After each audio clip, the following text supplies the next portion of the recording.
നമസ്കാരം.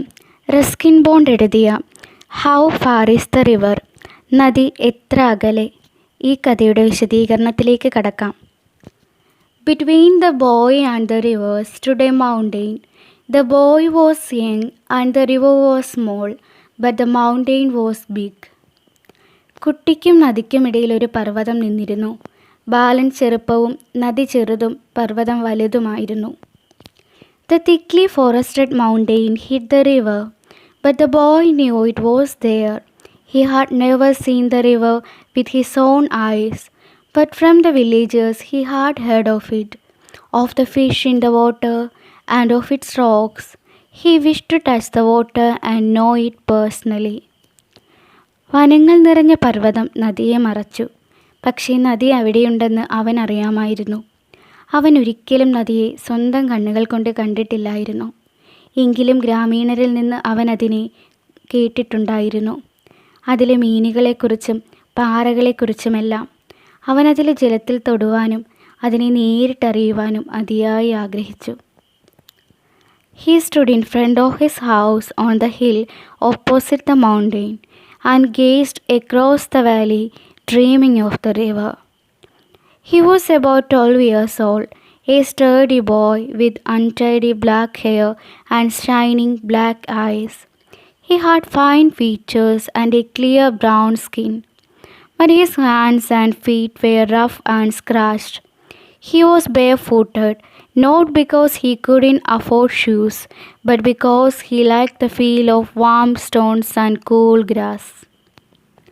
പർവ്വതത്തിനെതിരെ കുന്നിൻ മുകളിലുള്ള തൻ്റെ വീടിനു മുമ്പിൽ നിന്ന് നദിയെ സ്വപ്നം കണ്ടുകൊണ്ട് അവൻ താഴ്വാരത്തിനപ്പുറത്തേക്ക് നോക്കി. അവൻ 12 വയസ്സുള്ള ആരോഗ്യവാനായ ബാലനായിരുന്നു. ചീകിയൊതുക്കാത്ത മുടിയും കറുത്ത കണ്ണുകളുമുണ്ടായിരുന്ന അവന് സുന്ദരമായ മുഖഭാവവും തെളിഞ്ഞ തവിട്ട് നിറവുമുണ്ടായിരുന്നുവെങ്കിലും അവൻ്റെ കൈകളും കാലുകളും പരുക്കനും പോറലുകളേറ്റതുമായിരുന്നു.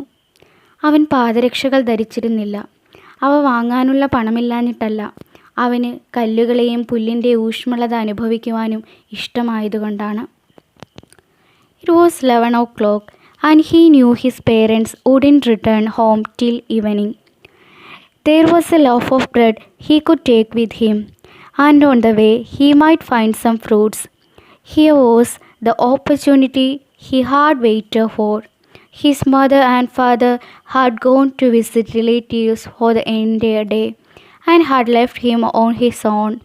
If he came home before dark, before they returned, they wouldn't know where he had been. സമയം 11 മണിയായി.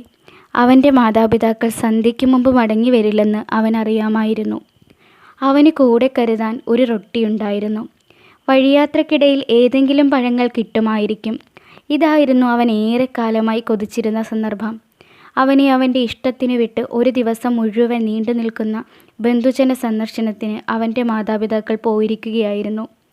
യാത്രയാകുന്നതിന് മുമ്പ്, അവർ തിരിച്ചു വരുന്നതിന് മുമ്പ് അവൻ വീട്ടിലെത്തിയാൽ അവർ ഒന്നും അറിയില്ല. He went into the house and wrapped the loaf in a newspaper. Then he closed all the doors and windows. അവൻ വീടിനുള്ളിലേക്ക് കയറി.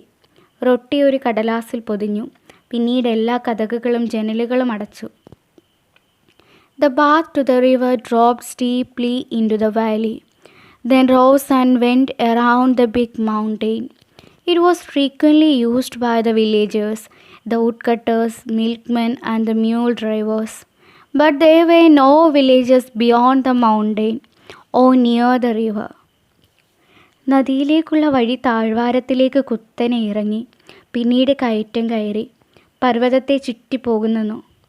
ഗ്രാമീണരും തടിവെട്ടുകാരും പാൽക്കാരും കഴുത സവാരിക്കാരും സാധാരണ ഈ വഴി ഉപയോഗിച്ചിരുന്നില്ലെങ്കിലും ആരെയും പർവ്വതത്തിനപ്പുറത്തോ നദിക്കരിയിലോ കാണാനില്ലായിരുന്നു.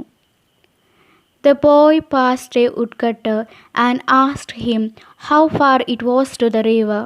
The woodcutter was a short but powerful man, with a creased and weathered face and muscles that stood out in hard, ugly lumps. അവനൊരു മരം വെട്ടുകാരനെ കടന്നുപോയി. നദി എത്ര അകലത്തിലാണെന്ന് അവൻ അയാളോട് ചോദിച്ചു. ആ മനുഷ്യൻ ഉയരം കുറഞ്ഞവനെങ്കിലും ബലവാനായിരുന്നു. ചുക്കിച്ചുളിഞ്ഞ മുഖത്തോടു കൂടിയ അയാളുടെ പേശികൾ അനാകർഷകമായ മുഴകളായി പുറത്തേക്ക് തള്ളി നിന്നിരുന്നു. 7 miles, he said, which was fairly accurate. Why do you want to know? 7 mile, അയാൾ പറഞ്ഞു. അത് ഏറെക്കുറെ ശരിയാകുമായിരുന്നു. എന്തിനാണ് അതറിയുന്നത്? I am going to the river, said the boy. ഞാൻ നദിയിലേക്ക് പോവുകയാണ്, അവൻ പറഞ്ഞു. Alone? തനിയെയോ? Of course, അതെ. But it was too far. It will take you 3 hours to reach there, and then you have to come back. It will be getting dark. Besides, it is not an easy road. പക്ഷേ നദി വളരെ ദൂരെയാണ്. അവിടെ എത്താൻ 3 മണിക്കൂർ വേണ്ടി വരും. പിന്നെ തിരിച്ചെത്തി വരികയും വേണമല്ലോ. അപ്പോഴേക്കും രാത്രിയാകും. കൂടാതെ വഴിയും അത്ര സുഗമമല്ല. But I am a good walker, said the boy, though he had never walked further than a mile from his house to his school. പക്ഷേ ഞാൻ നല്ലൊരു നടത്തക്കാരനാണ്, അവൻ പറഞ്ഞു. യഥാർത്ഥത്തിൽ വീട്ടിൽ നിന്ന് സ്കൂളിലേക്കുള്ള 1 മൈലിൽ കൂടുതൽ ദൂരം അവൻ യാത്ര ചെയ്തിട്ടുണ്ടായിരുന്നില്ല. The path was steep and the boy had to run most of the time. It was dizzy, winding path and he slipped once or twice. The hill was covered with lush green ferns. The trees were worn the creepers, and a great wild dahlia suddenly reared its golden head from the leaves and ferns. വഴി ചെങ്കുത്തായിട്ടുള്ളതായിരുന്നു. അതുകൊണ്ട് മിക്ക സമയവും അവൻ ഓടേണ്ടി വന്നു. ചുറ്റി വളഞ്ഞതും തലകറക്കമുണ്ടാക്കുന്നതുമായ ആ റോഡിൽ അവൻ 1-2 പ്രാവശ്യം തെന്നുകയുണ്ടായിരുന്നു. മുഴുവൻ പച്ച നിറത്തിലുള്ള പന്നൽ ചെടികൾ നിറഞ്ഞു നിൽക്കുന്ന മരങ്ങളിൽ വള്ളിപ്പടിപ്പുകൾ ചുറ്റിപ്പടർന്നിരുന്നു. പന്നൽ ചെടികളുടെയും ഇലകളുടെയും ഇടയിൽ നിന്ന് ഒരു വലിയ ഡാലിയ തല ഉയർത്തി നോക്കി. Soon the boy was in the valley, and the path straightened out and rose. He met a girl who was coming from the opposite direction. She held a long curved knife with which she had been cutting grass. The bangles she wore made music when she moved her hands, and it was as though the hands spoke a language of their own. പെട്ടെന്ന് അവൻ താഴ്വാരത്തിൽ എത്തിച്ചേർന്നു. വഴി നേരെയായി, കയറ്റവുമായി. എതിർദിശയിൽ നിന്നും ഒരു പെൺകുട്ടിയെ അവൻ കണ്ടു. പുല്ലരിഞ്ഞുകൊണ്ടിരിക്കുന്ന ഒരു വലിയ വളഞ്ഞ കത്തി അവൾ പിടിച്ചിട്ടുണ്ടായിരുന്നു. അവളുടെ കൈകൾ ചലിച്ചപ്പോൾ അവൾ അണിഞ്ഞിരുന്ന വളകൾ സംഗീതം പൊഴിച്ചു. അതു കേട്ടപ്പോൾ അവളുടെ കൈകൾ അവരുടേതായ ഭാഷയിൽ സംസാരിക്കുന്നത് പോലെ തോന്നുമായിരുന്നു. How far is to the river? asked the boy. നദിയിലേക്ക് എത്ര ദൂരമുണ്ട്? അവൻ ചോദിച്ചു. The girl had obviously never had been to the river, or she may have been thinking of another one, because she had 20 miles without any hesitation. തീർച്ചയായും അവൾ ആ നദിക്കടുത്തേക്ക് പോയിട്ടുണ്ടാവില്ല. അല്ലെങ്കിൽ അവൾ മറ്റൊരു നദിയെക്കുറിച്ചായിരിക്കും അപ്പോൾ ചിന്തിച്ചിരുന്നത്. കാരണം ഒരു സംശയവുമില്ലാതെ അവൾ പറഞ്ഞു, 20 mile. The boy laughed and ran down a path. A parrot suddenly screeched, flew low over his head. A flash of red and green. The bird disappeared amongst the trees. അവൻ ചിരിച്ചുകൊണ്ട് താഴേക്കോടി. ഒരു തത്ത ചിലച്ചുകൊണ്ട് അവൻ്റെ തലയ്ക്ക് മുകളിലൂടെ പറന്നു. ചുവപ്പിൻ്റെയും പച്ചയുടെയും ഒരു മിന്നലാട്ടം തത്ത മരങ്ങൾക്കുള്ളിൽ മറഞ്ഞു. A trickle of water came from the hillside, and the boy stopped to drink. The water was cold and sharp, but very refreshing. However, it seemed to have the effect of making him more thirsty. The sun was striking his side of the hill, and the dusty path became hotter. The stones scorching the boy's feet. He was sure to have gone halfway. He had walked for hour and hour. കുന്നിൻ ചെരുവിൽ നിന്നും വെള്ളത്തുള്ളികൾ ഇറ്റുവീഴുന്നുണ്ടായിരുന്നു. വെള്ളം കുടിക്കാൻ അവൻ നിന്നു. അസഹ്യമാം വിധം തണുത്ത വെള്ളമായിരുന്നു, എന്നാൽ വളരെ ഉന്മേഷപ്രദവും. അതവനിൽ കൂടുതൽ ദാഹമുളവാക്കി.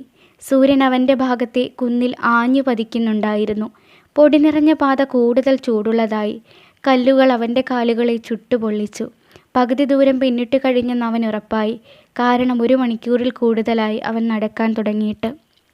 Presently he saw another boy ahead of him. driving a few goats down the path.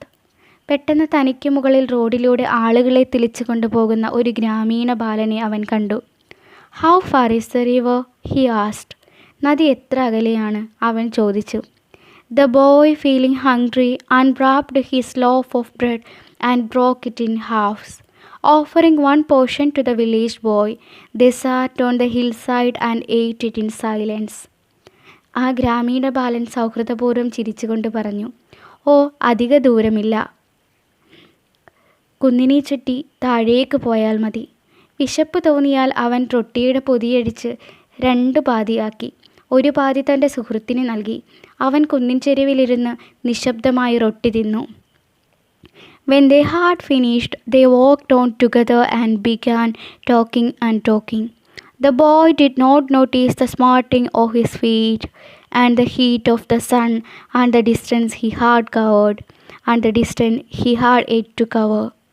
But after some time, his companion had to diverge along another path, and the boy was once more on his own. റൊട്ടി തിന്നതിനു ശേഷം അവർ ഒന്നിച്ചു നടന്നു, നിർത്താതെ സംസാരിച്ചുകൊണ്ട്. തൻ്റെ കാല് വേദനിക്കുന്നതോ സൂര്യൻ്റെ കഠിനമായ ചൂടോ താൻ നടന്നു തീർത്ത ദൂരമോ ഇനി നടക്കാനുള്ള ദൂരമോ ഒന്നും ശ്രദ്ധിക്കാതെ അവൻ നടന്നുകൊണ്ടേയിരുന്നു. കുറേ കഴിഞ്ഞപ്പോൾ അവൻ്റെ കൂട്ടുകാരന് വഴിപിരിയേണ്ടി വന്നു. അവൻ വീണ്ടും അവൻ്റെ വഴിയിൽ ഏകനായി. He missed the village boy. He could not be seen. His own home was also hidden from the view by this mountain. The river was not in the sight either.